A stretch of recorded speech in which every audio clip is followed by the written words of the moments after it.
بن کر بیٹھتے ہیں اور لطیفوں اور کہانیوں سے فضا کو غزلات کی طرح رومانٹک کر دیتے ہیں۔ عورتوں سے باتیں کرنے کے رسیا ان مردوں کو گنڈا سمجھتے ہیں جو اندھیرے سویرے کباڑ کے پیچھے سیڑھیوں کے سائے میں غسل خانے کی سنک کے پاس چوری چھپے کسی لڑکی کو بازوؤں میں لے لیتے ہیں۔ چوری چھپے بلے اڑانے والے ان حضرات کو عادی مجرم سمجھتے ہیں جو کھلے بندوں عورتوں کو کاروں میں بٹھاتے اور ہوٹلوں کے کمرے بک کراتے ہیں۔ کھلے عاشق ان پر آوازیں کستے ہیں جو زنا کے مرتکب ہوتے ہیں اور زناکار ان پر نکتہ چینی کر کے بے قیاس راحت محسوس کرتے ہیں۔ جو زنا بالجبر کرتے ہیں اور قانون کی گرفت میں ملزم ٹھہرائے جاتے ہیں۔ یہ ساری باتیں اپنے آپ کو بری الذمہ کرنے کے لیے کی جاتی ہیں اور ان میں تمام لوگ سوسائٹی سے اپنے لیے اپروول کا ایک جائز طریقہ تلاش کرتے ہیں، ورنہ ساری بات ڈگری کی ہے۔ کسی کو ہلکا بخار ہوتا ہے، کسی کو تیز۔ کسی معاشرے میں شرافت کا درجہ نارمل متعین کرنا مشکل ہی نہیں بلکہ ناممکن بھی ہے۔ ہوا کیا ہے؟ آخر جمال نے سوال کیا۔ ہوا کیا نہیں؟ تم کسی فرسٹ ایئر کے لڑکے سے پوچھ لو، اسٹاف روم میں جا کر کسی کیمسٹری کے پروفیسر، حساب اردو کے پروفیسر سے پوچھ لو۔ سیمی بیگم کو عشق ہو گیا ہے آفتاب سے، کوثر بولی۔ ٹھنڈ سے کسی نے میرے سر پر لوہے کی ہتھوڑی ماری۔ پہلی بار مجھے خیال آیا کہ شاید سیمی مجھ سے محبت نہ کرے۔ سب سے پہلے مجھے سیمی کے اظہار اشتہا نے متاثر کیا۔ وہ ہر وقت کچھ نہ کچھ کھاتی رہتی تھی یا کھانا چاہتی تھی۔ ہر عہد میں، ہر معاشرے میں مختلف قسم عمر کی عورتیں اپنے اشتہا کی نمائش کرتی رہتی ہیں۔ جس عہد میں پردہ، عصمت، حیا پر زور دیا جاتا ہے، اس عہد میں عورت کی بھوک درپردہ ہو جاتی ہے۔ وہ نہ صرف عام محفلوں میں چڑی چوگا کھانے لگتی ہے بلکہ اشتہا کے اظہار سے بھی انہیں نفرت ہو جاتی ہے، کیونکہ ایک بھوک سے ہمیشہ دوسری بھوک کا سراغ چلتا ہے۔ پچھلی صدی میں بھوک کی نمائش جنسی آمادگی کے مترادف تھی۔ میلے ٹھیلوں پر یاروں سے لڈو جلیبیاں لے کر کھانے والی بنتوں مردوں میں تو مقبول تھیں، لیکن اپنی ہم جنسوں میں وہ بڑی بدنام تھیں اور سسرال جا کر بسنا اس کے لیے مشکل تھا۔ لیکن اس دور کی ماڈرن لڑکی نے کھانے کے آداب ہوٹلوں سے سیکھے ہیں، ڈائننگ ٹیبل کی میز سے اخذ کیے ہیں۔ ہوائی جہازوں کے سفر میں جہاں اپنے لیے ٹرے لگائے آتے ہیں اور جہاں آپ کی ٹرے میں دوسروں کی شراکت ممکن نہیں، ان ہوٹلوں، ہوائی سفروں نے لڑکیوں کا نہ صرف چمچ کانٹا الگ کر دیا ہے بلکہ ان کی بھوک کو فرداً فرداً بڑی اہمیت دے دی ہے۔ اب بیف برگر چبانے والی، دوہرے اسٹرا سے کوک پینے والی، زبان کے چٹخارے سے کون چاٹنے والی لڑکی ندیدی نہیں، دل آویز ہے۔ اتنی ساری ٹیلی ویژن کے اشتہاروں میں ماڈلز کو چائے پیتے، چیونگ گم چباتے، بسکٹ کھاتے دیکھنے کے بعد کھاتی پیتی لڑکی مرد کا آئیڈیل بن گئی ہے۔ ویسے بھی مرد کا عورت کی بھوک سے ڈھکا چھپا لیکن بڑا پرانا رشتہ ہے۔ جب کبھی کوئی مرد کسی عورت کے عشق میں مبتلا ہوتا ہے تو اسے اس عورت کی بھوک مٹانے کا چسکا پڑ جاتا ہے، پھر وہ اس کی جذباتی بھوک مٹانے کے لیے اس کا سہارا بنتا ہے۔ ذہنی خلا جو بھوک ہی کی شکل ہے، ختم کرنے کو اس سے باتیں کرتا ہے، اس کی جذباتی بھوک کے لیے تفریح کا سامان مہیا کرتا ہے۔ جسمانی بھوک بچوں کا باعث بنتی ہے اور پھر یہی چھوٹی چھوٹی اشتہائیں ختم کرنے میں اس کی زندگی صرف ہو جاتی ہے۔ پرانے زمانے میں بھی شوہر اپنی ماؤں سے چھپ کر اپنی نوبیاحتہ بیویوں کی ذہنی، جسمانی، جذباتی بھوک مٹانے والی منزل میں آ جاتے تو ان کے ہاتھ میں قلاقند کے 2 دانے اور مولتری کے ہار ہوتے۔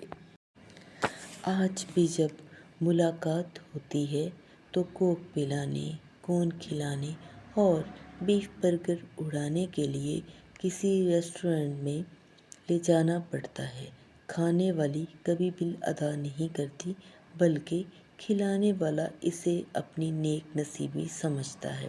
ماڈرن لڑکی یہ بھید سمجھ گئی ہے کہ بھوک کا دکھلاوا مرد تک یہ پیغام پہنچاتا ہے کہ اگر وہ کھانے پینے میں سرگرم ہے تو جنسی بھوک میں مرد سے کم نہ ہوگی۔ وہ ایک سمبل سے اپنے تمام کوائف سمجھا دیتی ہے۔ اپنی بھوک کو نمایاں کرتے ہی آج کی لڑکی مرد کی بھوک میں برابر کی شریک ہونے کا وعدہ کرتی ہے۔ طیبہ، کوثر اور فرزانہ سے سیمی خوبصورت تو نہ تھی، لیکن وہ لباس میں، نشست و برخاست، گفتگو، کھانے پینے میں سب سے آگے تھی۔ جب کبھی وہ کلاس میں داخل ہوتی، اس کے منہ میں چیونگ گم ہوتی۔ جوں ہی پروفیسر کلاس سے جاتا، وہ اپنے کینوس کے تھیلے میں سے سیب نکالتی اور اسے آستین پر صاف کر کے کھانے لگتی۔ سیب کھانے کا بھی اس کا عجیب طریقہ تھا۔ وہ سیب میں تیکھے دانت اتارتی اور کڑک کی آواز کے ساتھ منہ پرے کر لیتی۔ ایک ہی ہفتے کے اندر اس کا سیب ساری کلاس میں گھومنے لگا تھا۔ ایک بائٹ لے لو۔ ایک دن اس نے مجھ سے کہا، میں ایک ایسے گھر سے سوشیالوجی کی کلاس میں پڑھنے گیا تھا جہاں جھوٹے برتنوں میں کھانا گناہ ہوتا ہے۔ اس طرف سے کھا لو، میں نے یہاں سے نہیں کھایا۔ اس نے سیب کی صاف ستھری پیشکش کر دی۔ میں نے سیب اس سے لیا اور عین وہاں دانت گاڑ دیے جہاں سے اس نے کڑک سیب کھایا تھا۔ بھوک کے معاملے میں وہ بہت بودھی تھی۔ وہ گھنٹے گھنٹے کے بعد بھوکی ہو جاتی، یا یوں سمجھیے یہ اس کا لاڈ تھا۔ بہت جلد ہماری کلاس ایک خاندان کا روپ اختیار کر گئی، اس لیے سیمی کی باتیں کسی کو عجیب نہ لگتی تھیں۔ بھائی، میرے پاس 75 پیسے ہیں، لیکن مجھے کوک پینا ہے کوئی اللہ کا بندہ؟ اللہ کا بندہ آفتاب ہمیشہ اس کی ساتھ والی سیٹ پر ہوتا۔ اچھا بھائی، اور کون کون کوک پینے جائے گا؟ آدھے پورے سبھی تیار ہو گئے۔ پھر سب اپنی اپنی نقدی اس کے ڈیسک پر دھرتے جاتے، وہ حساب لگاتی۔ جب رقم پوری ہو جاتی تو ہم سب کوک پینے چلے جاتے۔ کینٹین پر بھی عجب تماشا رہتا۔ کوئی 7 اپ منگواتا، کوئی فانٹا، کوئی کوک۔ اب سیمی کبھی کسی سے مانگ کر گھونٹ پیتی، کبھی اپنی بوتل پیش کر کے کہتی، پی لو طیبہ، تم نے تو فانٹا منگوایا ہے، 7 اپ کا بھی ایک سپ لے لو بھائی۔ جب طیبہ ہچکچاتی تو وہ اپنے کینوس کے تھیلے میں سے ٹیشو پیپر نکال کر بوتل کا منہ صاف کرتی اور کہتی، خدا قسم اب تو کوئی حرج نہیں ہے۔ شروع میں سیمی ایسی سپورٹی لڑکی نظر آئی کہ کلاس والوں کو شبہ تک نہ ہوا کہ وہ آفتاب کی ہپ پاکٹ میں ہے۔ ان دنوں میں ہر روز اس میں کوئی نئی بات، کوئی نئی ادا دریافت کرنے کی سٹیج میں تھا۔